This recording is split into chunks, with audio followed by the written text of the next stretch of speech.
ಇತ್ತೀಚಿನ ಸಂಚಿಕೆಗಳನ್ನು ಜಾಹೀರಾತಿನ ಕಿರಿಕಿರಿ ಇಲ್ಲದೆ ನೋಡಿ.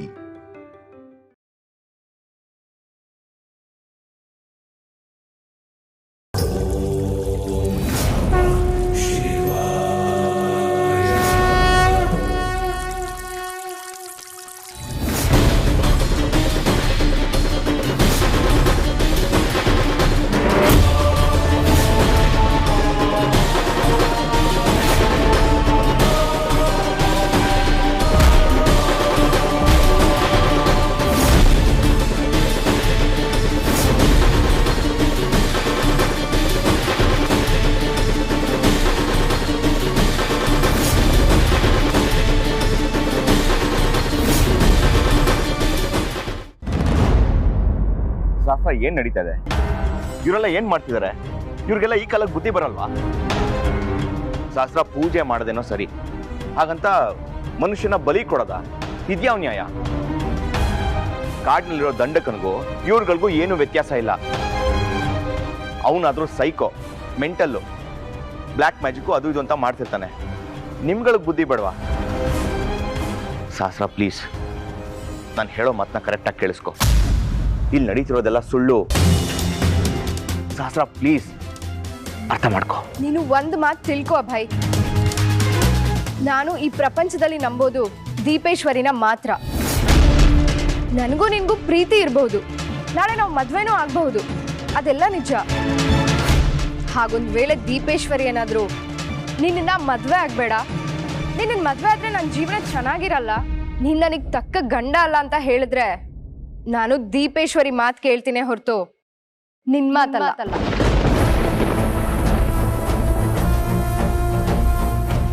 ಈ ಪ್ರಪಂಚದಲ್ಲಿ ಸತ್ಯ ಅನ್ನೋದೇನಾದ್ರೂ ಇದ್ರೆ ಅದು ದೀಪೇಶ್ವರಿ ಮಾತ್ರ.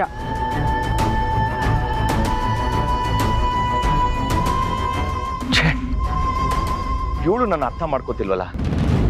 ಇವಳು ಆ ಊರ್ನವ್ರ ತರನೇ ಆಡ್ತಿದ್ದಾಳೆ. ಅಲ್ಲ, ನನ್ನ ಮಾತಿಗಿಂತ ದೀಪೇಶ್ವರಿ ಮಾತು ಹೆಚ್ಚು ಅಂತ ಹೇಳ್ತಿದ್ದಾಳೆ. ಇವಳಿಂದ ಏನೂ ಪ್ರಯೋಜನ ಇಲ್ಲ. ಆಗೋ ಅನಾಹುತನ ನಾನೇನಾದ್ರೂ ಮಾಡಿ ತಪ್ಪಿಸ್ಬೇಕು. ಏನ್ ಮಾಡ್ಲಿ?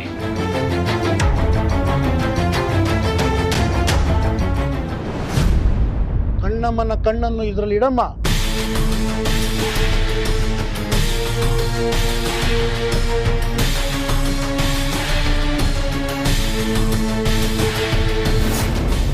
ಕರ್ಕೊಂಡೋಗಿ.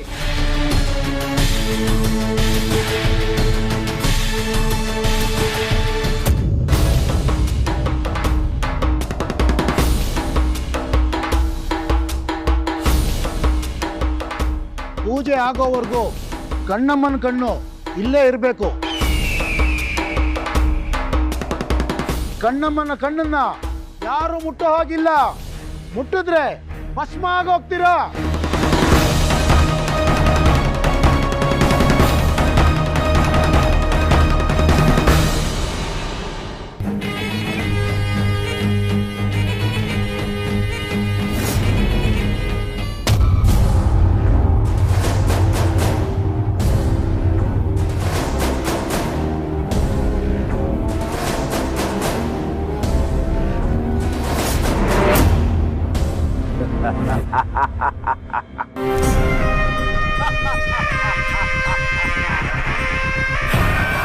ಕಪಾಲ, ಹೇಳಿ ಗುರುಗಳೇ. ಇಂದು ಮಧ್ಯಾಹ್ನಕ್ಕೆ ನನ್ನ ಆತ್ಮ ಈ ದೇಹಕ್ಕೆ ಸೇರಿ 33 ವರ್ಷ ಆಗುತ್ತದೆ. ಇಂದು ನಾನು ಈ ದೇಹವನ್ನು ತೊರೆಯಲೇಬೇಕು.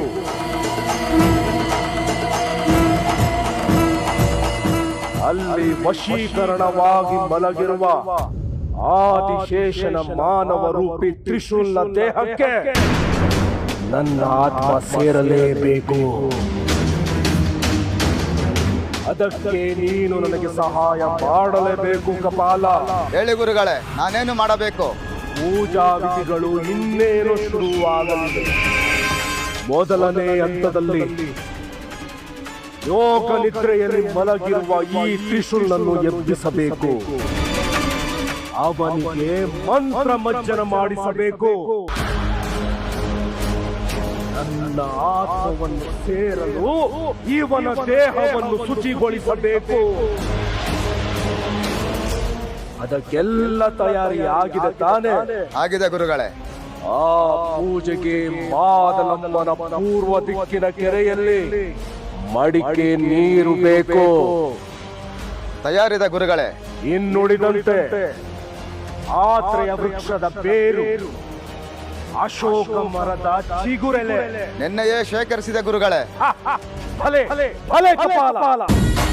ಹಾಗೆಯೇ ಆ ಗಬ್ಬಿಲ ಹಕ್ಕಿಯ ತತ್ತಿಗಳು, ಕರಿ ಬರಹದ ನೆಟ್ಟರು, ಏಳು ಚೇಳು, ಬಿಳಿ ಮಾರ್ಜಾಲದ ತಲೆ, ಕಟ ಸರ್ಪಗಳ ಪೊರೆ ಎಲ್ಲವೂ ಸಿದ್ಧವಾಗಿದೆ ಗುರುಗಳೇ.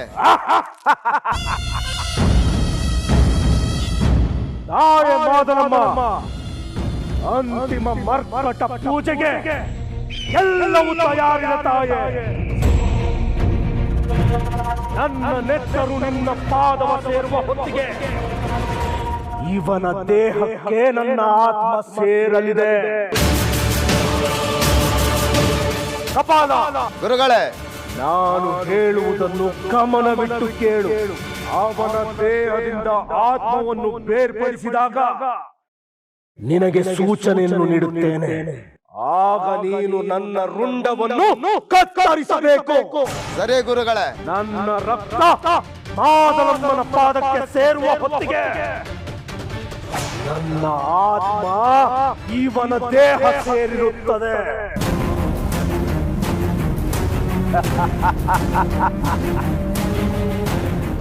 ಇವನ ಮಂತ್ರ ಮಜ್ಜನ ನಡೆಯಲಿ. ಸರಿ ಗುರುಗಳೇ. ಜೈ ಮಾದಲಮ್ಮ.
ಒಳ್ಳೆಯವಳಂತ ಈ ನೀರು ಹಾಕ್ತಾ ಇಲ್ಲ, ಮುತ್ತೈದರಿಗಂತ ಹಾಕ್ತಿರೋ ನೀರಿದು. ಯಾಕೆಂದ್ರೆ ಕಣ್ಣಮ್ಮನ ಕಣ್ಣು ಪವಿತ್ರವಾದದ್ದು, ಅದನ್ನೇ ನೀನ್ ಕದ್ದು ಬಿಟ್ಟಿದೀಯಾ. ಅದನ್ನ ಕಣ್ಣಮ್ಮನಿಗೆ ಸೇರಿಸ್ಬೇಕು ಅನ್ನೋದು ಈ ಊರಿನ ಶಾಸನ. ಆ ಮಹಾತಾಯಿನ ನೀನ್ ಮುಟ್ಬೇಕಲ್ಲ, ಅದಕ್ಕೆ ಈ ಶುದ್ಧೀಕರಣ ಮಾಡ್ತಾ ಇರೋದು.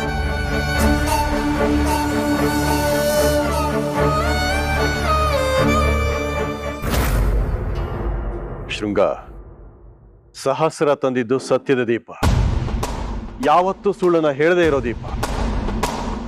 ಆದ್ರೂ ಆ ದೀಪ ನಮ್ಮನ್ನು ಕುರಿತು ಸುಳ್ಳು ಯಾಕೆ ಹೇಳ್ತು? ನಾನು ಅದನ್ನೇ ಯೋಚನೆ ಮಾಡ್ತಿದ್ದೀನಿ ಧನಂಜಯ. ಅಲ್ಲ, ಆ ದೀಪ ಯಾವತ್ತೂ ಸುಳ್ಳೇ ಹೇಳಿಲ್ಲ.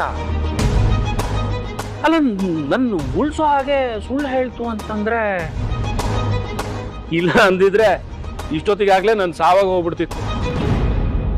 ನನ್ ಮಾತ್ರ ಅಲ್ಲ, ನಿನ್ ಸಾವು ಆಗ್ತಿತ್ತು. ಅದೇ ನನಗೂ ಅನುಮಾನ. ಯಾವತ್ತೂ ಸುಳ್ಳು ಹೇಳದೇ ಇರೋ ದೀಪ ನಮ್ಮ ವಿಷಯದಲ್ಲಿ ಸುಳ್ಳು ಯಾಕೆ ಹೇಳ್ತು, ನಮ್ಮನ್ನು ಯಾಕೆ ಉಳಿಸ್ತು ಅಂತ.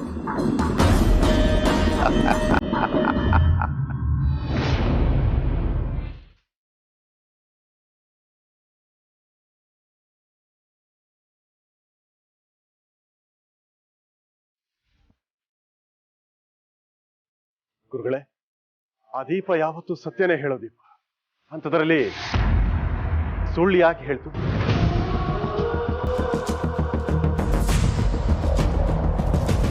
वो दिया असली नहीं है आ दीಪ ನಿಜವಾದ ದೀಪ ಅಲ್ಲ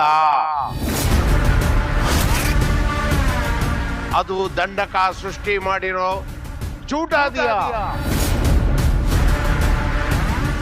ಅವನಿಗೆ ಹೆಂಗೆ ಬೇಕು ಹಂಗೆ ಆ ದಿಯ ಕೈಯಲ್ಲಿ ಸುಳ್ಳನ್ನು ಹೇಳ್ತಿದ್ದಾನೆ ಅಸಲಿ ದಿಯನ ಅವನ ಹತ್ರನೇ ಇಟ್ಕೊಂಡಿದ್ದಾನೆ ಅಂದ್ರೆ ದೀಪ ಸುಳ್ಳು ಹೇಳಿದ್ದು ದಂಡಕನ ಕಾರಣದಿಂದ ನಿಜವಾದ ದೀಪ ದಂಡಕನ ಹತ್ರ ಇದೆಯಾ ಸರಿ ಅಲ್ಲ ಶತಶೃಂಗನ ಕಾಪಾಡೋದ್ರಿಂದ ಅವನಿಗಾಗೋ ಲಾಭ ಆದ್ರೆ ಏನು ಅವನು ಶತಶೃಂಗಾಗಿ ಕಾಪಾಡಲಿಲ್ಲ नागिनी को तकलीफ दिया है बस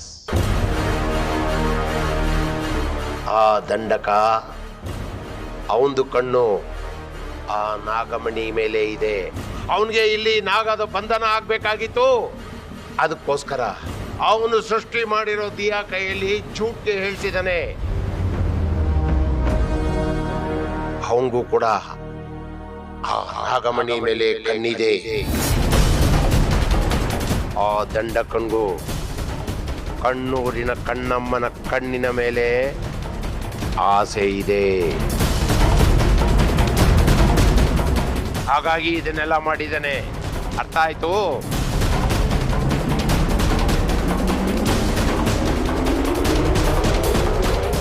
ಆ ದೀಪ ಅವನ ಹತ್ರ ಇದ್ರೆ ಹೇಗೆ ನನ್ನ ರೂಪ ಬದಲಾಗಬೇಕು ಅಂತಂದ್ರೆ ನನಗೆ ಸಹಸ್ರ ಸಹಾಯ ಬೇಕು ತಾನೆ ನಿಜವಾದ ದೀಪ ಅಲ್ಲಿದ್ರೆ ನನ್ನ ರೂಪ ಹೇಗೆ ಬದಲಾಗುತ್ತೆ ಅರೆ ಬೇವಕೂಫ್ ಪ್ರಪಂಚನೇ ಬದಲಾಯಿಸೋ ಶಕ್ತಿ ಇರೋ ಆ ದಿವ್ಯವಾದ ನಾಗಮಣಿ ನಮ್ದು ಕೈ ಸೇರ್ತಾ ಇದೆ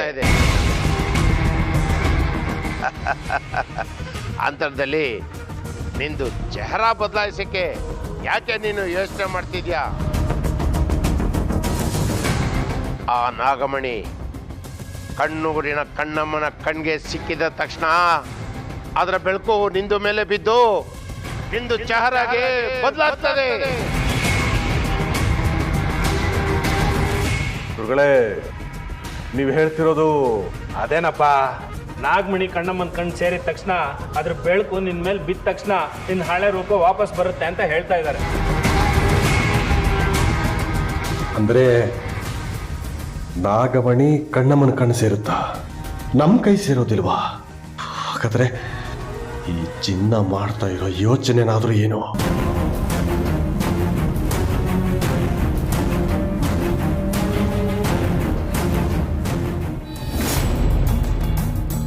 ಕುಂಕುಮದ ನೀರು ಅರಿಶಿನದ ನೀರು ಶ್ರೀಗಂಧದ ನೀರು ಈ ಮೂರು ಜೊತೆಗೆ 5 ನದಿ ನೀರನ್ನ ತಂದು ಅಭಿಷೇಕ ಮಾಡ್ತಾರೆ ಹೌದಾ ಈ ಪಾಪಿ ಕಣ್ಣೂರಿಗೆ ಶಾಪವಾಗಿ ಬಂದಿದ್ದಾಳೆ ಇಂಥವಳಿಗೆ ಇದೆಲ್ಲ ಮಾಡ್ಬೇಕಾ ಇದೆಲ್ಲ ಇವಳಿಗೋಸ್ಕರ ಮಾಡ್ತಿಲ್ಲ ಕಣ್ಣಮ್ಮನ ಕಣ್ಣ ಇವಳೇ ಜೋಡಿಸ್ಬೇಕಲ್ಲ ಅದಕ್ಕೋಸ್ಕರ ಮಾಡ್ತಾ ಇರೋದು ತಾಯಿ ಮಾದಲಮ್ಮ ನಿನ್ನ ಶಾಪ ವಿಮೋಚನೆ ಆಗುತ್ತಿದೆ ತಾಯಿ ನನ್ನ ಬಲಿಯನ್ನು ತೆಗೆದುಕೋ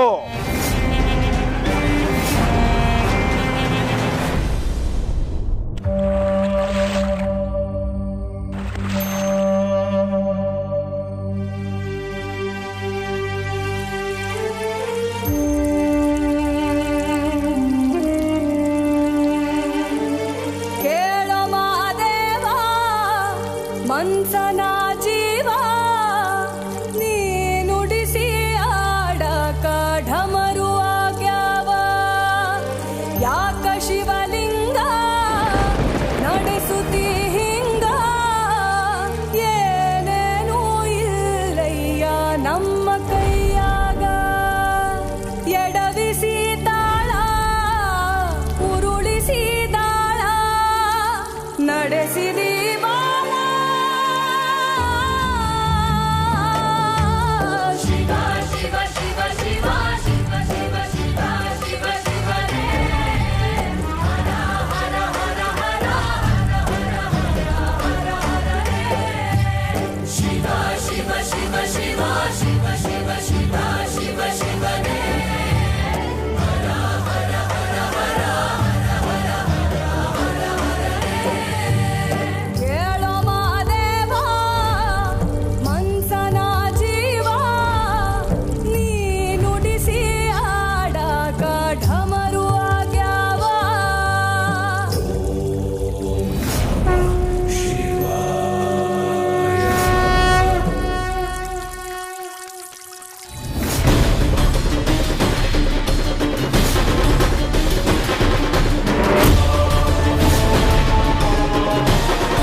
ನನಗೆ ನಿಮ್ಮ ಮಾತು ಅರ್ಥ ಆಗ್ತಿಲ್ಲ. ನಾವಿಲ್ಲಿಗೆ ಬಂದಿದ್ದು ಆಯ್ತು, ನಾಗಿನಿನ ಬಂಧಿಸಿದ್ದು ಆಯ್ತು. ಅಂದ್ರೆ ಆ ನಾಗಮಣಿನ ಪಡಿಬೇಕಂದ್ರೆ ಇನ್ನು ಎಷ್ಟು ಕಾಲ ಕಾಯ್ಬೇಕು ನಾವು? ಅಲ್ಲಿ ನೋಡಿದ್ರೆ ನಾಗಿಣಿಗೆ ಅಲಂಕಾರ ನಡೀತಾ ಇದೆ. ನಾಗಮಣಿನ ತಗೊಂಡು ಹೋಗಿ ಕಣ್ಣಮ್ಮನ ಕಣ್ಣಿಗೆ ಜೋಡಿಸೋದಕ್ಕೆ ಮುಂದಾಗ್ತಿದ್ದಾರೆ. ಕಣ್ಣಮ್ಮನ ಕಣ್ಣು ಪೂರ್ವ ಸ್ಥಾನ ಸೇರ್ಬಿಟ್ರೆ ಕಣ್ಣಮ್ಮಂಗೆ ಸರ್ವ ಶಕ್ತಿ ಸಿಕ್ಬಿಡತ್ತೆ. ಆಮೇಲೆ ನಾವಲ್ಲ, ನಮ್ಮಂತ 1000 ಜನ ಎದುರು ನಿಂತರು ಏನು ಮಾಡೋದಕ್ಕಾಗಲ್ಲ. ಆ ಶಿವಾನಿ ಸಹಸ್ರಂಗೆ ಕಣ್ಣಮ್ಮನ ಆಶೀರ್ವಾದ ಸಿಗತ್ತೆ. ಆಮೇಲೆ ದೊಡ್ಡ ಮಾರಣ ಹೋಮನೆ ನಡೆದು ಹೋಗ್ಬಿಡುತ್ತೆ. ಶತ್ರುಗಳ ಕೈ ಬಲವಾಗ್ತಾ ಹೋಗುತ್ತೆ ಉಸ್ತಾದ್. ಈಗ ನಾವು ಕಾಯಲೇಬೇಕು. ಆ ನಾಗಿಣಿ ಕಣ್ಣಮ್ಮನ ಕಣ್ಣಿಗೆ ಕಣ್ಣನ್ನ ಜೋಡಿಸೋವರೆಗೂ ಅಮ್ಮ ಇಂತಜಾರ್ ಕರ್ನಾ ಹೀ ಪಡೇಗ. ಮಾಲೂಮ್? ಉಸ್ತಾದ್, ನಿಮ್ಮ ಮಾತು ನಂಗೆ ಅರ್ಥ ಆಗ್ತಾ ಇಲ್ಲ. ನೋಡು, ಈ ಊರಿನ ಎಲ್ಲ ಆದ್ಮಿಗಳು ಸಚ್ಚ ಇಮಾನ್ದಾರಿ ಆದ್ಮಿಗಳಿದ್ದಾರೆ. ಯಾರಿಗೂ ಮೋಸ ಮಾಡಲ್ಲ, ಯಾರಿಗೂ ಅನ್ಯಾಯ ಮಾಡಲ್ಲ. ಅಕಸ್ಮಾತ್ ಯಾರಾದ್ರೂ ಅವ್ರಿಗೆ ಅನ್ಯಾಯ ಮಾಡಿದ್ರೆ ಊರ್ದು ಜನ ಎಲ್ಲ ಸೇರ್ಕೊಂಡು ನಮ್ದು 3 ಜನಕ್ಕೆ ಕೂನ್ಗೆ ಮಾಡ್ಬಿಡ್ತಾರೆ. ಅರ್ಥ ಆಯ್ತು? ನೋಡಿ, ಎಲ್ಲಾನು ನಿರ್ಧಾರ ಮಾಡೋದು ಆ ಪರ್ವರ್ದಿಗಾರ್, ಆ ಖುದಾನ ಆಶೀರ್ವಾದ ಇಲ್ಲದೆ ಏನೂ ಮಾಡಕ್ಕಾಗಲ್ಲ. ಈ ಪ್ರಪಂಚದಲ್ಲಿ ಒಂದು ಸಣ್ಣ ಧೂಳು ಅಳ್ಗಾಡ್ಬೇಕಾದ್ರೂ ಆ ಖುದಾ ನಿರ್ಧಾರ ಮಾಡ್ತಾನೆ. ಗುರುಗಳೇ, ನೀವು ಮಾರ್ಮಿಕವಾಗಿ ಮಾತಾಡ್ತಿರೋದು ನನಗೆ ಅರ್ಥ ಆಗ್ತಾ ಇಲ್ಲ. ಇನ್ನು ಎಷ್ಟು ಹೊತ್ತು ಕಾಯ್ಬೇಕು?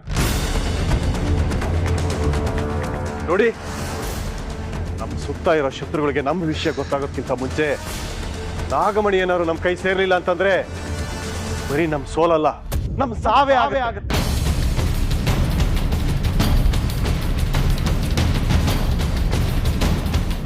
ದಿಗ್ವಿಜಯ್, ಡರ್ನಾ ಮತ್, ಬಾಯಾಗೆ ಬೀಳ್ಬೇಡಿ.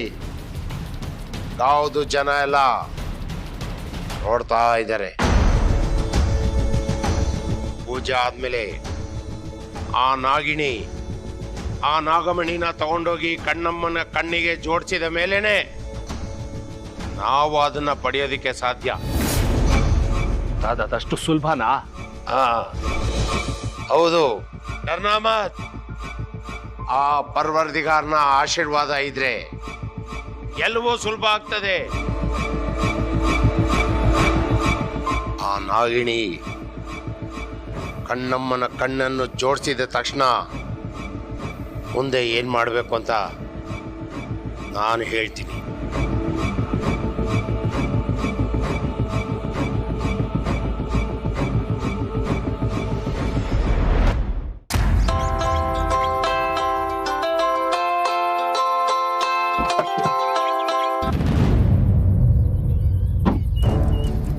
ಹಲೋ ಅಭಯ್, ಎಲ್ಲಿದ್ಯಾ? ಇಲ್ಲೇ ಯಡೂರು ಮಂಗ್ಲದಲ್ಲಿ ಒಂದು ಎನ್ಕ್ವೈರಿ ಇತ್ತು, ಬಂದಿದ್ದೆ. ಓಕೆ, ಬೆಳಿಗ್ಗೆ ರೆಸ್ಟ್ ಮಾಡಿದ್ವಲ್ಲ, ಅವ್ರೇನಾದರೂ ಬಾಯ್ ಬಿಟ್ರಾ? ಇನ್ನೂ ಇಲ್ಲ ಕಣೋ. ಅವ್ರನ್ನ ನಮ್ಮ ಇಂಟರ್ಗೇಷನ್ ಟೀಮ್ಗೆ ಹ್ಯಾಂಡ್ ಓವರ್ ಮಾಡಿದ್ದೀನಿ. ಅವರೇ ಬಾಯ್ ಬಿಡಿಸ್ತಾರೆ. ಹೌದು, ಏನೋ ಫೋನ್ ಮಾಡಿದ್ದು? ಅರೆಸ್ಟ್ ಮಾಡಬೇಕಾಗಿರೋದು ಅವ್ರನ್ನ ಮಾತ್ರ ಅಲ್ಲ, ಇಡೀ ಊರ್ನೇ ಅರೆಸ್ಟ್ ಮಾಡಬೇಕು. ಇದನ್ನ ಹೇಳೋದಕ್ಕೆ ಫೋನ್ ಮಾಡಿದೆ. ಲವ್, ಏನೋ ಹೇಳ್ತಿದ್ಯಾ? ಈ ಊರಿನ ಜನಕ್ಕೆ ಬುದ್ಧಿ ಬರಲ್ಲಪ್ಪ. ನಾನು ಅಷ್ಟೇ ಹೇಳಿದ ಮೇಲೂ ನನ್ನ ಮಾತನ್ನೇ ಮೀರಿ ಆ ನಾಗಿಣಿನ ಬಲಿ ಕೊಡಕ್ಕೆ ಹೊರಟಿದ್ದಾರೆ. ಆಮೇಲೆ ಆ ಜಿನ್ನ ಮತ್ತೆ ಗ್ಯಾಂಗ್ ಅವರು ಇಲ್ಲೇ ಇದ್ದಾರೆ. ವಾಟ್? ಉಮೇಶ್, ನನಗನ್ಸುತ್ತೆ ಬೆಳಿಗ್ಗೆ ನಾವು ಅರೆಸ್ಟ್ ಮಾಡಿದವ್ರಿಗೂ ಈ ಜಿನ್ನ ಮತ್ತೆ ಗ್ಯಾಂಗು ಏನೋ ಲಿಂಕ್ ಇದೆ ಅಂತ. ಇನ್ ಕೇಸ್ ಅವರಿಬ್ರಿಗೆ ಸಂಬಂಧ ಇದೆ ಅಂತ ಗೊತ್ತಾದ್ರೆ ಇವ್ರನ್ನ ಅರೆಸ್ಟ್ ಮಾಡಬೇಕಾಗುತ್ತೆ. ಇವರೆಲ್ಲ ಸೇರ್ಕೊಂಡು ಊರಿಗೆ ಏನು ಮಾಡ್ತಾರೆ ಅಂತ ಭಯ ಆಗ್ತಿದೆ. ಉಮೇಶ್, ನಿನ್ನಿಂದ ಒಂದು ಹೆಲ್ಪ್ ಆಗಬೇಕು. ಹೇಳೋ. ನೋಡು, ಇಲ್ಲಿ ಯಾವಾಗ ಏನು ಬೇಕಾದರೂ ಆಗ್ಬೋದು. ನಾನು ನಿಮ್ಗೆ ಸಿಗ್ನಲ್ ಕೊಡ್ತೀನಿ, ನೀನು ನಮ್ಮ ಫೋರ್ಸ್ನ ಕರ್ಕೊಂಡು ಕಣ್ಣೂರು ಒಳಗೆ ಬರಬೇಕು. ಸರಿನಪ್ಪ, ಆಯಿತು. Thank you. ಬಾಯ್.